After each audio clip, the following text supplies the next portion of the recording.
ଏଇ ଜାଗାରେ ସାପଟା ପଶିଛି। ଆଉ ସେ ବାହାରିବା ପାଇଁ ଗୋଟେ ହିଁ ବାଟ ଅଛି। ଆଉ ତଳେ ମୂଷା ଫୁଟ କରିଛି, ତା ଭିତରେ ସେ ପଶିଛି, ମାନେ ବାହାରିବା ପାଇଁ ନାହିଁ। ଯଦି ଏ ପାଖରେ ଆମେ କଣି ଖେଞ୍ଚିଆ ସେ ବାହାରିବ, କେଉଁ ବାଟେ ବାହାରିବ। ସେଥିପାଇଁ ଏ ବାଟେ ଗୋଟେ ମୁଁ ଶାବଳ ନେଇକି ଆସିଛି।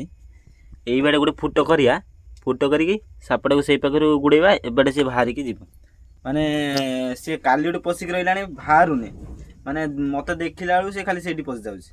ଆଉ ତାକୁ ଆଜି ଜୀବନ ଦାନ ଦେଇଦେବା, ମାନେ ବାହାରକୁ ଇଏ କରିଦେବା। ବର୍ଷା ଦିନର ସମସ୍ତେ ଟିକେ ସତର୍କ ରୁହନ୍ତୁ, କାହିଁକିନା ବର୍ଷା ହେଉଛି ନା, ସାପମାନେ ସବୁ ଘରକୁ ଇଏ ଫିନାଇଲ୍ ପକାନ୍ତୁ ଚାରିଆଡ଼େ। ଆଉ ମୁଁ ଦେଖନ୍ତୁ, ମୁଁ ଫିନାଇଲ୍ ପକେଇନି ବୋଲି ସିଏ ଏଇ ଦୋକାନ ଭିତରେ ଆସି ପଶିଯାଇଛି। ଆଉ ମୁଁ ତାକୁ ଏବେ ବାହାର କରିବି, ଆପଣମାନଙ୍କୁ ଦେଖେଇବି ସେ କେତେ ବଡ଼ ସାପଟେ। ଆଉ ଆପଣମାନେ ଦେଖିବେ, ଭିଡ଼ିଓଟା କଣ୍ଟିନ୍ୟୁ ଦେଖୁଥାନ୍ତୁ। ଚାଲନ୍ତୁ ଷ୍ଟାର୍ଟ କରିବା କେମିତି ସାପ ବାହାର କରିବା ଆଜି। ବହୁତ ଡର ଲାଗୁଛି, କାହିଁକିନା ସାପକୁ ତ ସମସ୍ତଙ୍କର ଭୟ, କାଳେ ଉଠିକି କାମୁଡ଼ି ଦେବ କି। ଦେଖାଯାଉ।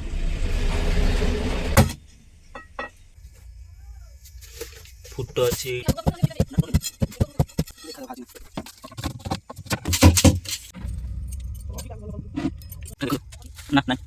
କାଳେ ସାପ ଖୋଜି ଖୋଜି ଏଠି ପାଇଲିନି, ଏଠି ତଳେ।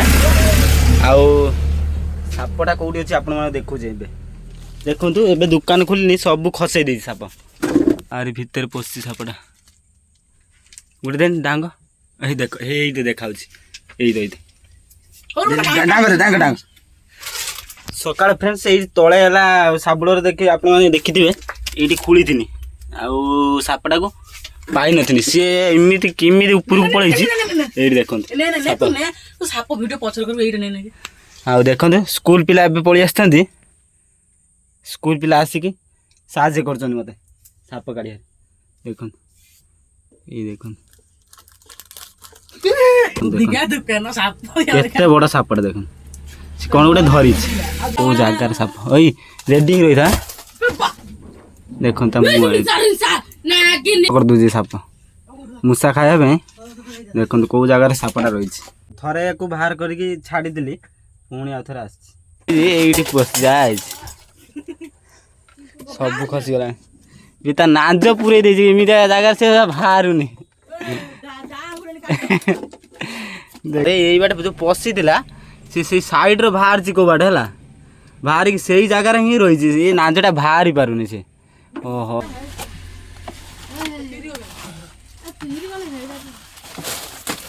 ବାହାରିଲା।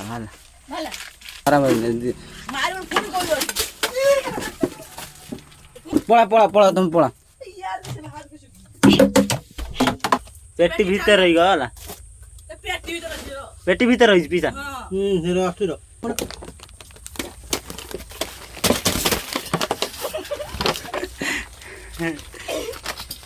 ବହୁତ କଷ୍ଟ ପରେ ସାପ ବାହାରିଲା।